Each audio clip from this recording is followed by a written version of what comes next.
बिस्मिल्लाहिर्रहमानिर्रहीम। अस्सलामुअलैकुम students, this is Atif Ahmed, your physics teacher. प्यारे बच्चों, आज की इस वीडियो में हम डिस्कस करने जा रहे हैं स्क्रू गेज। आज का हमारा टॉपिक एग्ज़ाम के पॉइंट ऑफ व्यू से बहुत ही इम्पॉर्टेंट है, क्योंकि बच्चों ये topic as a long question paper में आता है। इसके अलावा यहाँ से शॉर्ट क्वेश्चंस, कंसेप्चुअल क्वेश्चंस और एमसीक्यूज़ भी पेपर में दिए जाते हैं। तो आपने इस टॉपिक को बहुत ही अच्छे तरीके से अंडरस्टैंड करना है। मैं आपको बिल्कुल आसान और सिंपल तरीके से समझाऊंगा, एक एक चीज़ की पूरी डिटेल बताऊंगा, ताकि आपके माइंड में कोई भी कन्फ्यूजन बाकी ना रहे और आपके एसएलओ बेस्ड पेपर में इस टॉपिक से रिलेटेड आने वाले हर तरह के क्वेश्चन को सॉल्व करने के आप काबिल हो जाए। ठीक है बच्चों, ओके। इसके अलावा इस टॉपिक के short notes in the form of screenshot मैं आपके साथ शेयर करूंगा, जिसे आप अपने पास सेव कर लेंगे और एग्ज़ाम के डेज़ में जल्दी से इस टॉपिक को रिवाइज भी कर पाएंगे। दूसरा, आपको ये भी फ़ायदा होगा कि आपको पता चल जाएगा आपने इस टॉपिक को किस तरह से पेपर में प्रेजेंट करना है कि आपको मैक्सिमम मार्क्स मिल सके। ठीक है बच्चों, और साथ साथ मैं आपको ये भी बताता जाऊँगा कि किस तरह का क्वेश्चन जो है वो आपके एसएलओ बेस्ड एग्ज़ाम में आपको दिया जा सकता है। राइट, तो चलिए जी स्टार्ट करते हैं। सबसे पहले बात कर लेते हैं जी इसके इंट्रोडक्शन पर कि स्क्रू गेज क्या होता है। प्यारे बच्चों, स्क्रू गेज एक लेंथ मेजरिंग डिवाइस है। अब आप सोच रहे होंगे कि हमारे पास मीटर रूल भी था, लेंथ मेजरिंग डिवाइस, हमारे पास वर्नियर कैलिपर भी था, फिर हमें इसकी ज़रूरत क्यों पेश आई? तो याद रहे कि जो मीटर रूल है वो कम से कम 1 मिलीमीटर तक की लेंथ को एक्यूरेटली मेजर कर सकता है। अगर 1 मिलीमीटर से छोटी लेंथ आ गई तो वो मेजर नहीं कर सकता। फिर आपको एक और इंस्ट्रूमेंट की ज़रूरत पड़ती है। आप लेकर आए वर्नियर कैलिपर को। वर्नियर कैलिपर 1 मिलीमीटर के 10वें हिस्से तक एक्यूरेटली मेजर कर सकता है, लेकिन अगर इससे छोटी लेंथ आ गई तो फिर भाई आपका वर्नियर कैलिपर भी उसको मेजर नहीं कर सकता। फिर आपको ज़रूरत पड़ती है एक और इंस्ट्रूमेंट की, और वो है हमारा स्क्रू गेज। स्क्रू गेज एक ऐसी लेंथ मेजरिंग डिवाइस है जो 1 मिलीमीटर के 100वें हिस्से तक एक्यूरेटली मेजर कर सकती है। ठीक है, तो चलिए सबसे पहले इसको देखते हैं कि हमने किस तरह से पेपर में लिखना है। हेडिंग लगाएंगे जी हम स्क्रू गेज की और बताएंगे it is a length measuring device used to measure the length even smaller than vernier caliper. एक लेंथ मेजरिंग डिवाइस है और इसको हम वहाँ पे इस्तेमाल करते हैं जहाँ पे आपका वर्नियर कैलिपर भी लेंथ मेजर नहीं कर सकता। ठीक है ना, वो लेंथ जिसको वर्नियर कैलिपर भी मेजर नहीं कर सकता, उसको मेजर करने के लिए लेके आएंगे किसको? हम स्क्रू गेज को। ठीक है बच्चों, और मैं आपको बता चुका हूं कि ये 1 मिलीमीटर के 100वें हिस्से तक लेंथ को मेजर कर सकता है। अच्छा जी, नेक्स्ट आपने हेडिंग लगानी है जी कंस्ट्रक्शन की। ठीक है, और इसके डिफरेंट पार्ट्स का आपने इंट्रोडक्शन देना है। सही है, तो प्यारे बच्चों ये रहा हमारे पास स्क्रू गेज। ठीक है, इसके डिफरेंट पार्ट्स को अब वन बाय वन डिस्कस करते हैं। सबसे पहले हम आ जाते हैं जी इसके ऊपर। ये आप देख रहे हैं, ये मेटल का बना हुआ एक यू शेप का फ्रेम है। ठीक है, जिसके यहाँ पे एक मेटल का स्टड लगा हुआ है, ये फिक्स होता है। ठीक है, दूसरा बच्चों इसके अंदर जो है ना वो ये एक मेन स्केल है जो कि एक सिलेंडर के ऊपर अलोंग द एक्सिस प्रिंट हुआ है। ठीक है, और एक स्केल है सर्कुलर जो इसके ऊपर ऐसे ऐसे घूमता है, रिवॉल्व करता है, यानी इस सिलेंडर के ऊपर ही है, ये रिंग शेप का ऐसे घूमता है, ये सर्कुलर स्केल है। ठीक है, अच्छा ये जो इसका पार्ट है इसको हम थिम्बल कहते हैं। सही है, और इस पार्ट को हम बोलते हैं रैचेट। इससे पकड़ के हम ऐसे इसको घुमाते हैं तो ये ओपन होता है और ऐसे क्लोज होता है। सही है, अच्छा इसको तो हमने बोल दिया कि ये स्पिंडल है। जो इसका ये वाला पार्ट है ये मूवेबल होता है, ये ऐसे बाहर को आता है, ऐसे अंदर को जाता है ऐसे। ठीक है, और इसी की हेल्प से हम ऑब्जेक्ट को ग्रिप करते हैं यहाँ पे, इसको हम स्पिंडल कहते हैं। ठीक है, और याद रहे कि इसको इन आउट करने के लिए हम रैचेट का इस्तेमाल करते हैं। सही है, अच्छा उसके बाद यहाँ पे भी आपको एक छोटा सा पार्ट नजर आ रहा होगा, ये लॉक है। जब आपने एक बार ऑब्जेक्ट को फिक्स कर दिया, ठीक है, यहाँ से रैचेट से उसको मूव करते हुए जितना उसको लेके जाना था मूव कर लिया, उसके बाद यहाँ से आप इसको लॉक कर देते हैं ताकि वो हिले ना। समझ गए? ओके जी, अब इसको वन बाय वन डिस्कस करते हैं जी। Number 1, it consist of a U shape metal frame with a metal stud at its one end. बता दिया आपको, यू शेप मेटल फ्रेम आ गया और ये मेटल स्टड आ गया। अ hollow cylinder has a millimeter scale over it along a line called index line। एक हालो cylinder होता है, ये रहा हमारा हालो सिलेंडर। हालो कहते हैं मतलब जो अंदर से खोखला हो, अंदर से खाली हो, ये हालो सिलेंडर है। सिलेंडर की शेप बच्चों अगर आपको पता नहीं ना तो ये देखिए, ये जो है ना आपके पास ये शेप, ये सिलेंड्रिकल शेप है ये, ठीक है। ये आपके पास एक तरह का सिलेंडर ही है, ठीक है। अच्छा, अब इसके ऊपर यहाँ पर ना ये होता है इसका एक्सिस, बिल्कुल एक लाइन जो सेंटर से इसके पास करके यूँ जा रही है ऐसे, ये एक्सिस है, ठीक है।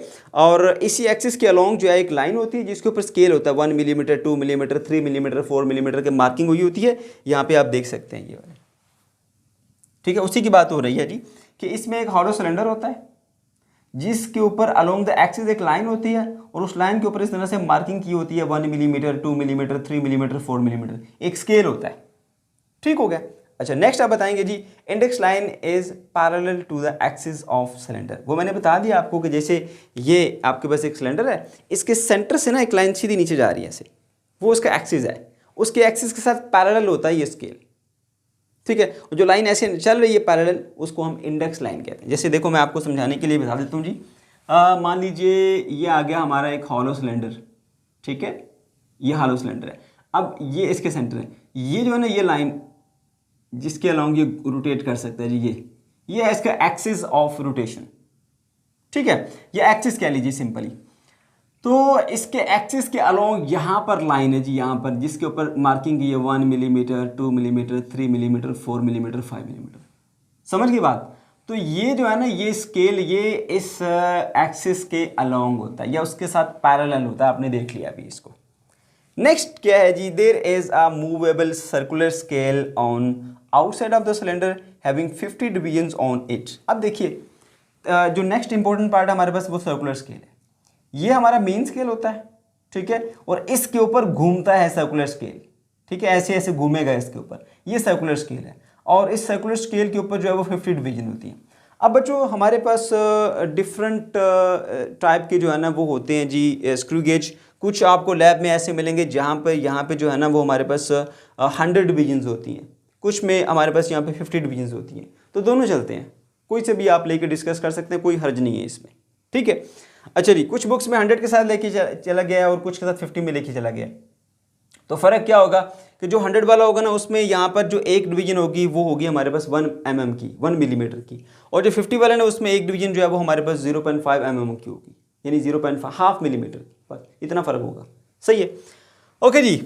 नेक्स्ट पे आ जाइए। ये हमने देख लिया जी, ये जो हमारा घूमने वाला स्केल है इसके मेन स्केल के ऊपर वो सर्कुलर स्केल होता है और उसके ऊपर हमारे पास टोटल 50 जो है वो डिवीजन्स होती हैं, ठीक है।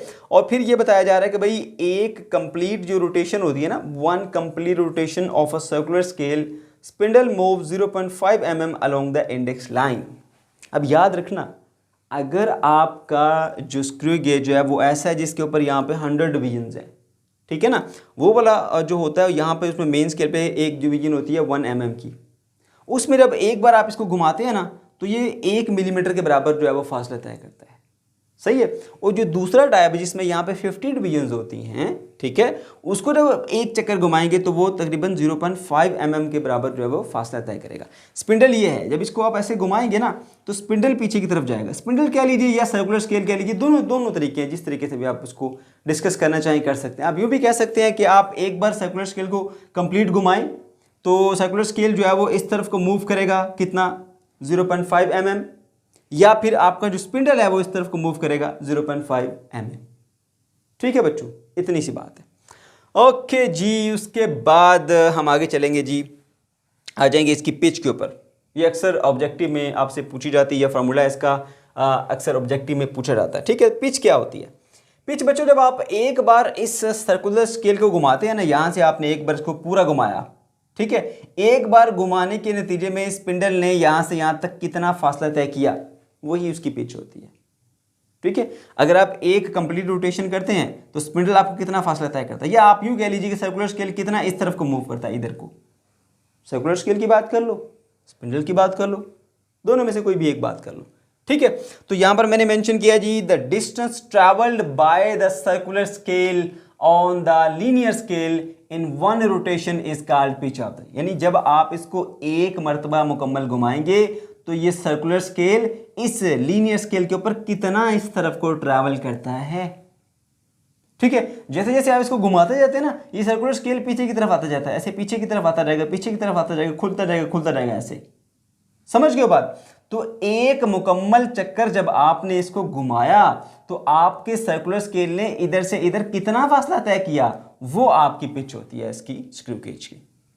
ठीक है, अच्छा जी, उसके बाद फिर नेक्स्ट हमने डिस्कस करना है जी इसका लीस्ट काउंट। प्यारे बच्चों, लीस्ट का मतलब होता है कम से कम, काउंट का मतलब मेजर करना, पैमाइश करना, गिनना जैसे होता है। ठीक है, अब यहाँ पे तो हम इसको गिनना नहीं कहेंगे, पैमाइश करना बोलेंगे। लीस्ट काउंट, किसी भी इंस्ट्रूमेंट का लीस्ट काउंट क्या होता है? वो इंस्ट्रूमेंट कम से कम जो पैमाइश कर सकता है वो उसका लीस्ट काउंट होता है। कोई भी इंस्ट्रूमेंट जो कम से कम मेजर कर सकता है वो उसका क्या होता है जी? लीस्ट काउंट होता है। राइट, ओके जी। The minimum length which can be measured accurately by the screw gauge is called least count of the screw gauge। अब उसको कैलकुलेट कैसे करते हैं जी? लीस्ट काउंट का क्या फॉर्मूला होता है? Pitch of the screw gauge divided by number of divisions on the circular scale. अब ये बात जरा ध्यान में रखिएगा कि ये फार्मूला आपको पेपर में टेस्ट किया जाएगा, ऑब्जेक्टिव की सूरत में या कहीं पर भी न्यूमेरिकल में भी दिया जा सकता है। ठीक है ना? तो लीस्ट काउंट कैसे निकालेंगे? Pitch of the screw gauge divided by number of divisions on the circular scale. Pitch क्या मैंने बता दिया कि भाई एक बार जब आप सर्कुलर स्केल को पूरा घुमाते हो तो वो सर्कुलर, यानी कि ऐसे है ना, ये मेन स्केल है, इसके ऊपर सर्कुलर स्केल, उसको हम यूँ घुमा रहे हैं ऐसे। ठीक है, घुमाने से वो पीछे की तरफ जाता है, ऐसे खुलता रहेगा पीछे की तरफ। तो जब आप एक बार आपने घुमाया तो वो कितना पीछे की तरफ आया, ये उसकी क्या होता है, ये जो डिस्टेंस उसने तय किया है वो होता है हमारे पास पिच। तो पिच को आपने टोटल नंबर ऑफ डिवीजन्स पे डिवाइड करना है। हमने देखा कि हमारे सर्कुलर स्केल के ऊपर टोटल नंबर ऑफ डिवीजन जो हैं वो हैं जी 50।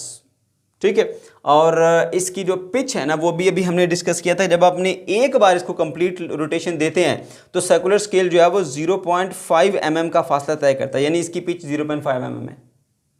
एक बार घुमाने से सर्कुलर स्केल कितना फासला तय करता है? इस तरफ को 0.5 mm, तो ये आ गई हमारी पिच। ठीक है, अच्छा, और नंबर ऑफ डिवीजन कितनी है इसके ऊपर? वो है 50, तो वो हमने यहाँ पे लिख देनी है। तो देखो, तो ऊपर आ गई पिच 0.5 मिलीमीटर की और नीचे आ गया हमारे पास number of divisions of the circular scale, वो 50 है, तो 50 से डिवाइड किया, हमें आंसर मिलेगा 0.01 मिलीमीटर।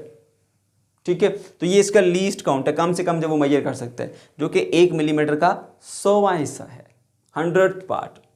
ठीक है, अगर आप इसको सेंटीमीटर में लेके चलना चाहते हैं, सेंटीमीटर में लेके चले जाइए, वो होगा जी 0.001 सेंटीमीटर। क्लियर? ओके जी। तो उसके बाद फिर पेपर में आपने बनानी है जी प्यारी सी डायग्राम। तो मैंने यहाँ पर आपको बता दी है सिंपल सी डायग्राम, आप इसको देख के थोड़ी प्रैक्टिस कीजिए और कोशिश करें कि एक नीट डायग्राम बनाएं। ठीक है, अब हम आते हैं जी इसके मेन पार्ट की तरफ, जहां से आपके क्वेश्चंस पेपर में दिए जाते हैं। अब पेपर में क्वेश्चंस क्या क्या आ सकते हैं पहले से मैं आपको बता देता हूं। पहले तो आपको ये पता होना चाहिए भाई एरर होता क्या है, पॉजिटिव एरर क्या होता है, नेगेटिव एरर क्या होता है। Difference between positive error negative error दिया जा सकता है। एक दूसरी बात कि आप जो है वो पॉजिटिव एरर को और नेगेटिव एरर को कैसे कैलकुलेट करते हैं, how to find the magnitude of the error, दूसरा सवाल जो पेपर में आपसे पूछा जा सकता है। तीसरी चीज आपसे क्या पूछी जा सकती है कि हाउ टू करेक्ट, आपने आपके इंस्ट्रूमेंट में एरर है, वो ठीक नहीं है, फॉल्टी इंस्ट्रूमेंट है, आपने इससे मेजरमेंट ले ली, अब उस मेजरमेंट को करेक्ट कैसे किया जाए। ठीक है, इसको बोलते हैं जीरो करेक्शन। तो पॉजिटिव एरर के साथ जीरो करेक्शन कैसे करते हैं, नेगेटिव एरर के साथ जीरो करेक्शन कैसे करते हैं, ये वो क्वेश्चन है जो आपके पेपर में आएंगे।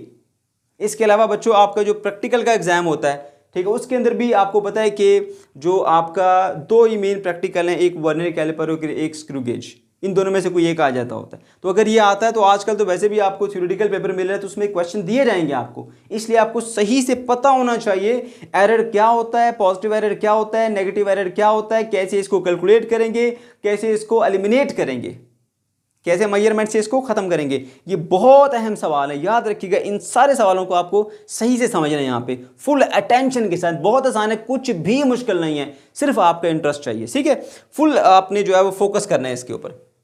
पहले सीख देते हैं जी हम एरर, जीरो एरर होता क्या है। हमें कैसे पता चलेगा कि हमारा इंस्ट्रूमेंट ठीक है या उसमें कोई एरर है, कोई गलती है। तो आपने करना क्या है, आपने इधर कोई भी ऑब्जेक्ट नहीं रखना। अभी यहाँ से इसको रचित को पकड़ा, घुमाया, जेंटली घुमाते जाए घुमाते जाए घुमाते जाए, इसके साथ बंद हो जाएगा, आके फुली ऐसे आके मिल जाएगा। ठीक है, और कभी भी यहाँ से जोर नहीं लगाना, सिर्फ यहीं से घुमाना है आपने इसको। ठीक है, जहाँ तक बंद होता है बंद कर लें, उसके बाद वो क्लिक क्लिक करना शुरू हो जाएगा, उसके बाद फिर आपने रोक लेना है। जैसे वो क्लिक क्लिक की साउंड प्रोड्यूस करे रोक लेना आपने, यानी इससे आगे आप उसको नहीं घुमाएंगे। अच्छा जी, फिर आपने ये देखना है कि एक ये मेन स्केल के ऊपर इंडेक्स लाइन है, ये वाली, ये रही इंडेक्स लाइन, ये देखो ये वाली, ये लाइन इंडेक्स लाइन है, ये इंडेक्स लाइन है।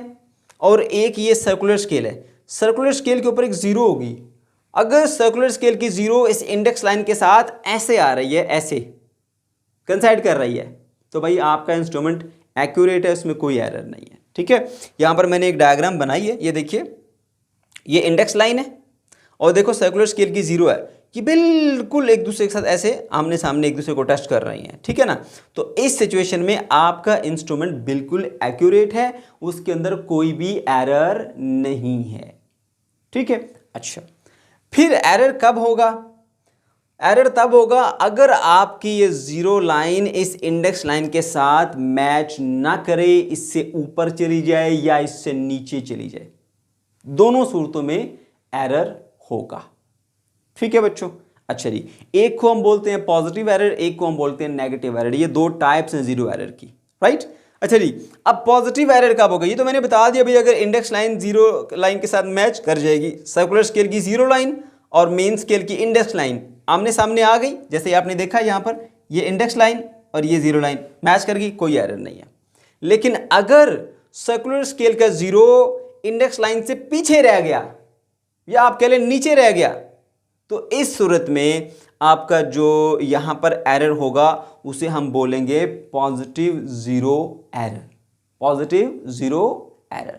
ठीक है, अच्छा, अब नेगेटिव जीरो एरर कब होता है? नेगेटिव जीरो एरर तब होता है कि जब आपकी जीरो लाइन सर्कुलर स्केल की इंडेक्स लाइन को क्रॉस करके आगे चली जाए, या आप कह लें कि इंडेक्स लाइन से ऊपर चली जाए, तो उस सूरत में आपका जो इंस्ट्रूमेंट है उसमें नेगेटिव एरर होगा। फिर सुन लीजिए, अगर जीरो लाइन जो है वो इंडेक्स लाइन से पीछे रह गई है, जैसे यहां पे आप देख रहे हैं ये नीचे रह गई, पीछे रह गई है, नीचे रह गई है, ठीक है, तो उस सूरत में आपका जो यहां पर एरर होगा वो पॉजिटिव एरर कहलाएगा। और अगर ये जीरो लाइन इंडेक्स लाइन को क्रॉस करके आगे चली जाए, जैसे यहां पर है, ठीक है, तो फिर भाई यहां पर जो एरर है उसको हम बोलेंगे ये नेगेटिव जीरो एरर है।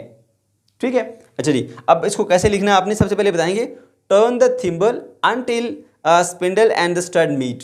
ठीक है, आपने इसको टर्न करना है, लेकिन कोशिश ये करें कि आप इसकी बजाय यहीं से टर्न करें, रैचिट से टर्न करें इसको।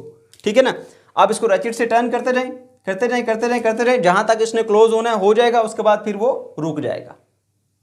ठीक, अच्छा जी, तो आपने टर्न करके इसको मूव कर लिया, ये क्लोज हो गया, ऐसा हमने कर लिया। उसके बाद नो एरर, कब एरर नहीं होगा? If zero line of the circular scale is exactly on the index line, zero line circular scale की जीरो लाइन और इंडेक्स लाइन ऐसे मैच करें, कोई एरर नहीं है। पॉजिटिव एरर कब होगा? If zero of the circular scale is behind the index line, अगर वो इंडेक्स लाइन से पीछे रह गया या नीचे रह गया, पॉजिटिव एरर। नेगेटिव एरर कब होगा? If zero of the circular scale has cross the index line of the main scale. ठीक है, ये आ गया हमारा जो है वो मेन स्केल या इंडेक्स लाइन कह दीजिए, ये आ गई इंडेक्स लाइन, अगर इसको क्रॉस करके आगे चला गया, ये देखें, तो इस सूरत में क्या होगा? हमारा जो एरर होगा वो नेगेटिव एरर होगा। ठीक हो गया बच्चों?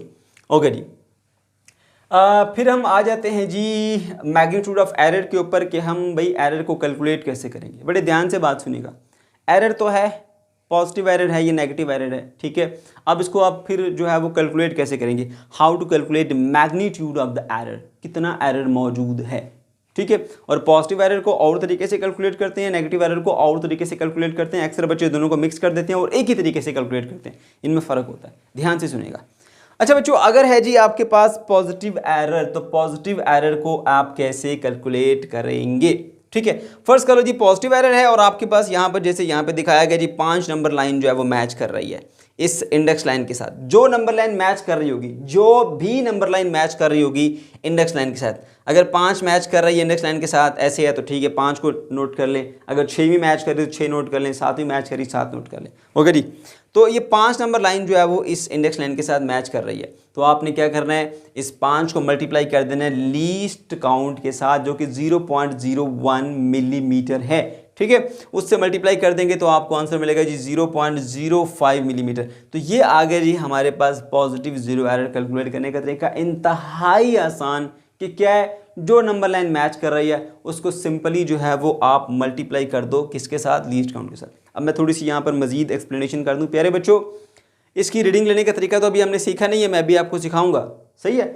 मोस्ट ऑफ द केसेस ऐसा होता है कि जब एरर होता है ना, एरर, तो कोई एक भी जो यहाँ पर लाइन है ना वो कंप्लीट नहीं होती मेन स्केल के ऊपर। मेन स्केल के ऊपर कोई भी लाइन कंप्लीटली क्रॉस नहीं होती, तो मेन स्केल रीडिंग होती ही जीरो है, इसलिए मेन स्केल को हम कंसीडर ही नहीं करते यहाँ पे।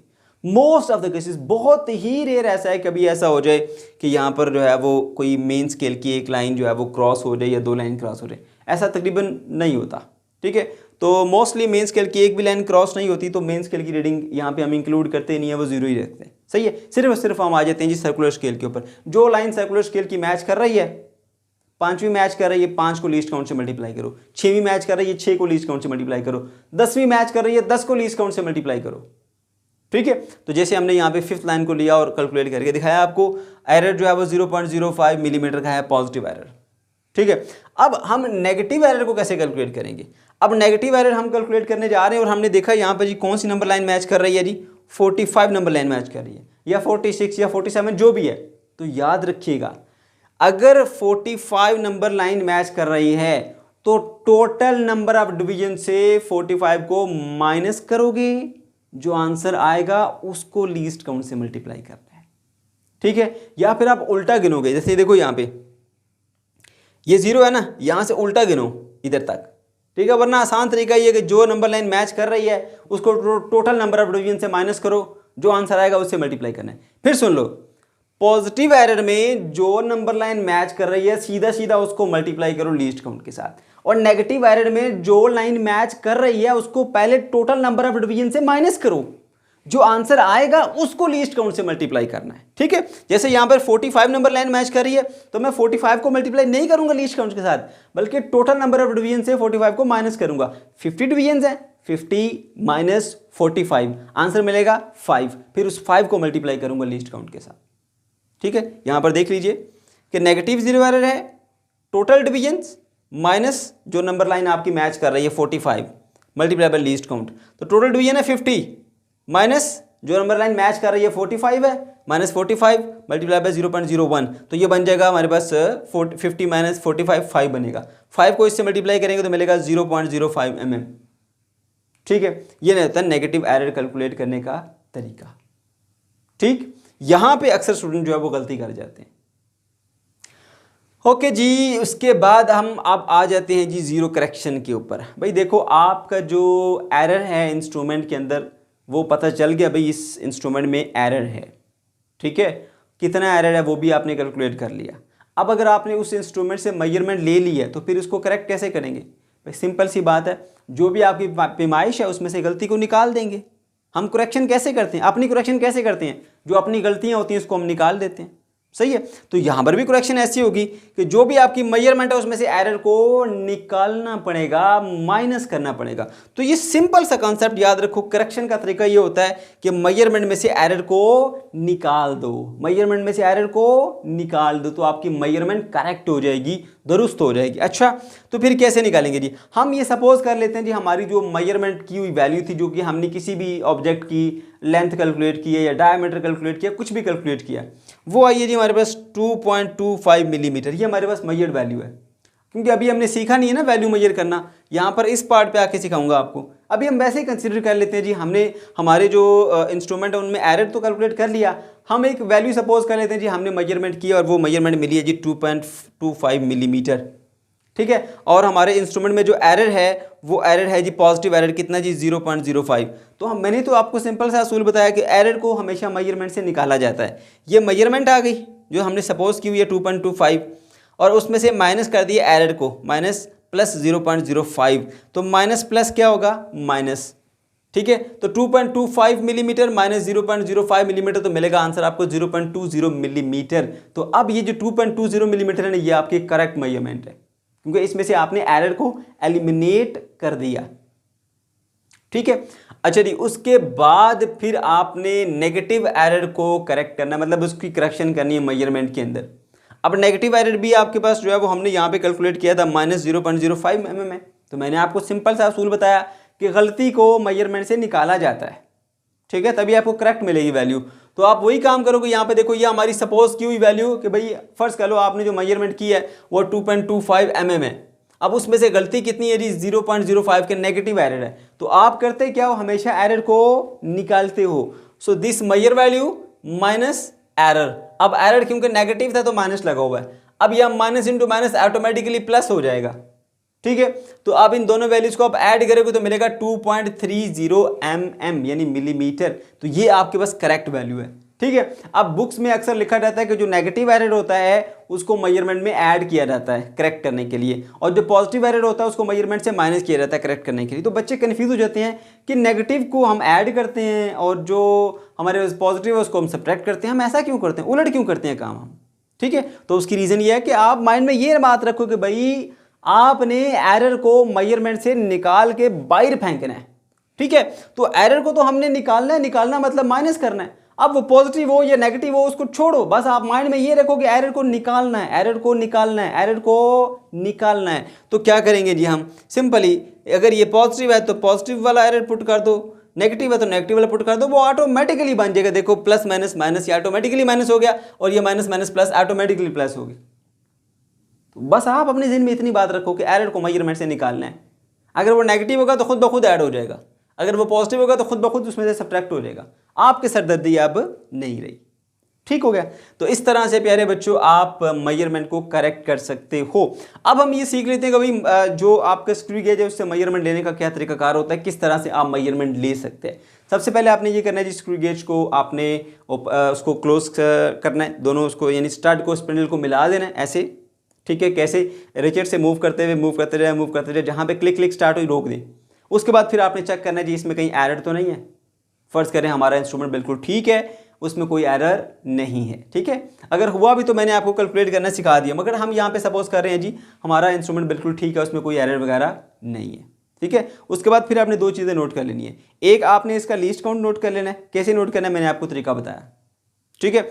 दूसरी आपने पिच कैलकुलेट कर लेनी है। पिच मतलब एक बार घुमाएंगे तो कितना फासला तय करता है, एक बार सर्कुलर स्केल को घुमाएंगे ना तो वो कितना फासला तय करता है, 0.5 mm, ठीक है।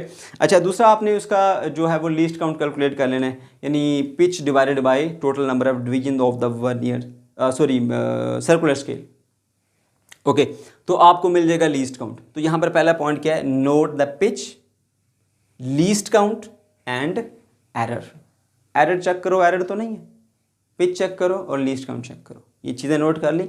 नेक्स्ट स्टेप क्या है, place the object between the stud and the spindle by gently turning the ratchet until it start click.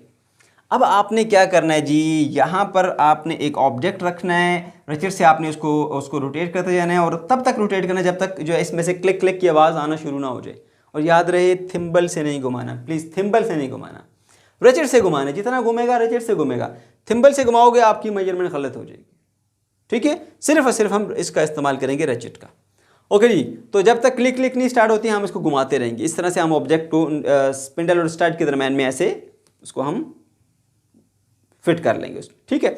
उसके बाद फिर क्या होगा जी, उसके बाद हमने दो चीज़ें नोट करनी है, एक मेन स्केल रीडिंग नोट करनी है और एक सर्कुलर स्केल रीडिंग नोट करनी है। अब मेन स्केल रीडिंग कैसे नोट करेंगे, देखो बच्चों आपने ये देखना है कि यहाँ पर जो लाइन्स है ना, लाइन्स कितनी लाइन्स ऐसी हैं जो कंप्लीटली क्रॉस हो चुकी हैं, कितनी लाइन्स हैं जो कंप्लीटली क्रॉस हो चुकी है। जैसे मैंने यहाँ पर दिखाया, ये देखो जी, ये मैंने बड़ा करके दिखाया जी, ये मेरे पास मेन स्केल है। अब देखो यहाँ से ये 0 है, ये एक लाइन क्रॉस हो चुकी है, ये 2 मिलीमीटर तक कंप्लीटली क्रॉस हो चुका है। अब ये जो नीचे वाला स्केल है ना, ये इसके सेंटर में, यानी कि अगर मैं इस लाइन को गिनना चाहता हूँ तो ये 0 है, ये 0.5 mm, ये 1 mm, ये 1.5 mm, ये 2 mm। अब 2 mm तक कंप्लीटली क्रॉस हो चुकी हैं। तो आपने वो काउंट करनी होती है जो मुकम्मल तौर पर क्रॉस हो गई हैं। अगर थोड़ा ज़्यादा भी है तो उसको नहीं काउंट करना आपने, ना ही आप उसको काउंट कर सकते हो। आपने सिर्फ वो लाइंस काउंट करनी है जो कंप्लीटली क्रॉस हो चुकी हैं।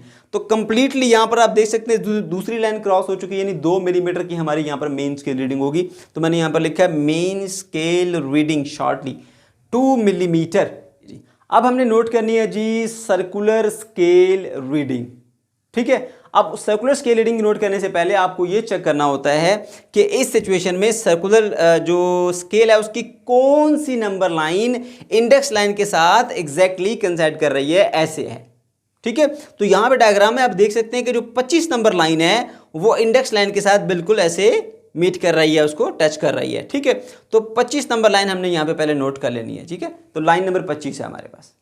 अब सर्कुलर स्केल रीडिंग कैसे ली जाए? आपने इस 25 को मल्टीप्लाई कर देने लीस्ट काउंट के साथ, जो कि है 0.01 मिलीमीटर।